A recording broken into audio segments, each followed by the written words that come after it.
I'm going to keep it very, very short, right?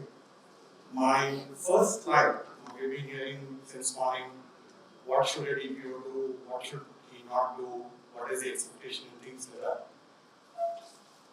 Can you move on, please? Okay.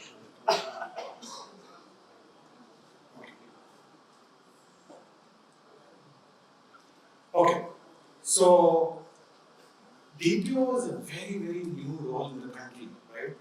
So if you compare it to a cricket team, any new person who comes, where does he feel? Forward shot leg, right?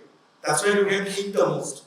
So we are the people who are going to be hit the most in the next couple of years. So it becomes very, very important to understand what kind of DPO are you. Are you a CISO doing a DPO job as a sideless job? Are you a legal person who's being forced into a DPO role? You need to understand that to be able to carve out your own way of how you're going to proceed further in your role. And which is why I said, who is a DPO? You need to understand what kind of DPO you are as a person and what's your remit or scope. There are 6 buckets that I have given here. Most of the work expectations are going to be around these buckets, and this could be your basis of preparing a service catalog for the organization, right? Because you as a DPO is an independent function that has to operate without being influenced of the existing, seasoned roles like a CISO, like a legal, because they are already there, settled, well-defined roles. Whereas DPO role is evolving, the laws are coming, which is why you will have to carve out your own path. And this is the framework that I have put together personally in my journey as a DPO, because I am not a seasoned DPO myself. Right? This is my 2nd year as a DPO. I'm a data management professional, and on a lighter note, I say I'm a manager of egos. Because that's the most essential and critical skill set that a DPO should have to get a seat at the table. Because it's like manager of egos, ego management. Because you have CISOs, you have legal, you have business, you have HR, you have finance. All these are seasoned functions. DPO is the new kid on the block. Right? It's like friends from kindergarten go hang around together. You join them in the 10th grade. You will have to do something to get a seat at the table. पहले चाय पानी देना होगा, या फिर आपको forward में बैठ के बॉल का मार खाना होगा. Right? So that's what the DPO is expected to do. Hence, you will need to play very, very smartly. Right? And bucketing this, understanding this is important, because in each of these aspects, the law comes in, and as per the law, what is needed is something that you need to be extremely clear and value add to the organization. This is my blueprint. I don't say that, hey, I've arrived, I'm going to say something, please do it. No. The DPOs can't function like that. And this is my cluster implementation blueprint. Primarily, most of the organization is divided into these major departments, right? Legal, IRM is information risk management, or traditionally called as cybersecurity. There is an IT department, there is an HR, there is a procurement and vendor management team, and finally the office of DPO. Right? If I look at these 6 clusters, you need to collaborate with each of these clusters to be able to implement the law in different departments and sections of your organization. And I've given a list of deliverables of what in each of the departments that you need to do, and it's a collaborative approach again, right? You cannot exist in isolation. Some of the work you can do in isolation, like having a DP policy, responding to audits, having a DPR mechanism, compliance and regulatory requirements, you can do those in isolation. But everything else, you need to piggyback on the existing thugs in the room, right? So you need to play it safe, put an arm around them, or get them coffees and teas to ensure that you are heard and then you are able to do your job. And the boxes, especially the one in the shaded in the green, right? That's going to be your artifacts or implementation, kind of metrics on which you will be measured. Where you are going to be working in the business to put together the ROPAs. ROPA is everyone knows by now. And for all the high-risk processing activities, you need to do the DPIA. Then the data retention policy and schedule exists, but it is not very tailored to each business segment. So you have to work with each business to kind of build tailored retention policies and schedules. And then the third parties, right? Vendor quotas. That doesn't exist today. And simply because traditionally we've been onboarding vendors with not much control, or with a control which is measured in a different way, right? We have an RBI outsourcing vendor guidelines, but the vendor management from a DPDP perspective is a completely different ballgame, and hence it becomes very, very imperative for us to have vendor-based processing documents as to what data is going, why it is going, what is being done, and things like that. So this is how I have envisaged the whole blueprint and how the DP office will function.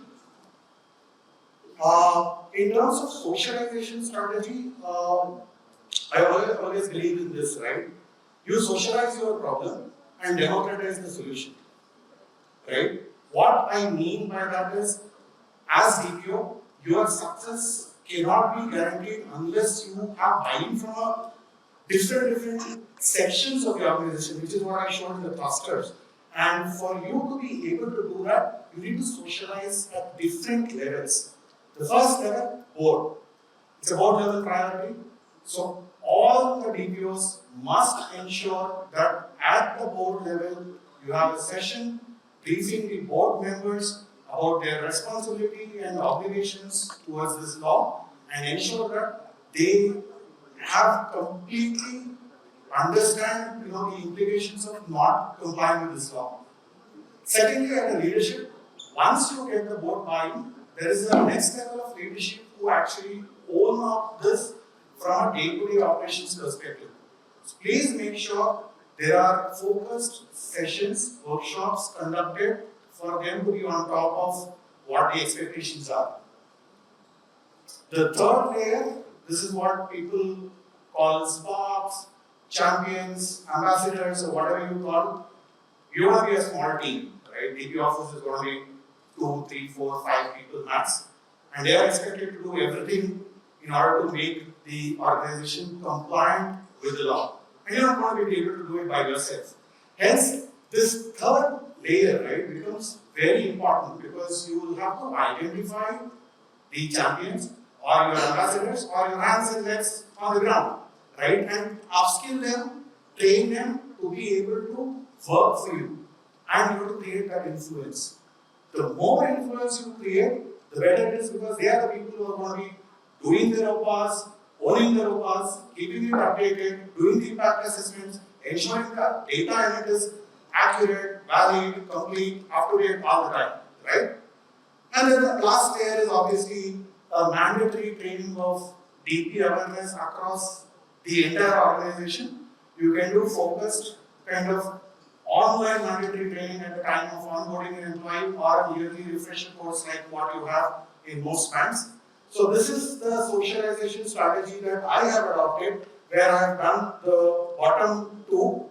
The top two are still in kind of pipeline, because we are yet to get time from the board to ensure that they understand what it is. And key lessons learned or takeaways for DPOs, again, this is out of my personal experience. The first thing that I did is having a board reviewed and approved DP policy.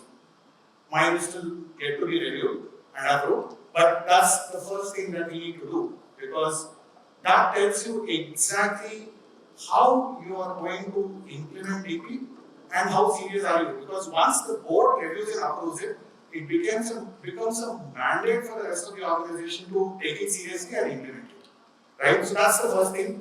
Second, again, identify and collaborate with each cluster lead. So clusters are again important, because they are your seasoned pros on the ground, right? If you don't have IT support, if you don't have CISO support, if HR doesn't support you, you won't be able to move. These are seasoned, established departments in any organization, and hence it becomes important for you to identify and collaborate.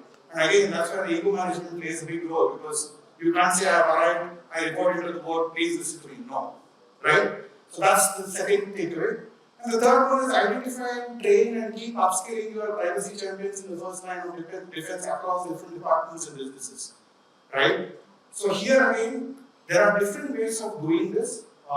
Reason why I'm saying it is, if you have somebody doing this job as a side-based job without being accountable, right, then it's not going to crack the chase. We need to ensure that these people have at least 20 to 30% of their yearly goals aligned to some of the privacy aligned deliverables on the ground. And that will come in from board approved policy, from getting these cluster leads or the business heads to agree to this. And only then, you'll be able to achieve this. So these are the top three kind of takeaways or lessons I've learned in the first couple of years of my stint as a DPO. That's it. That's the end. That was my last slide. So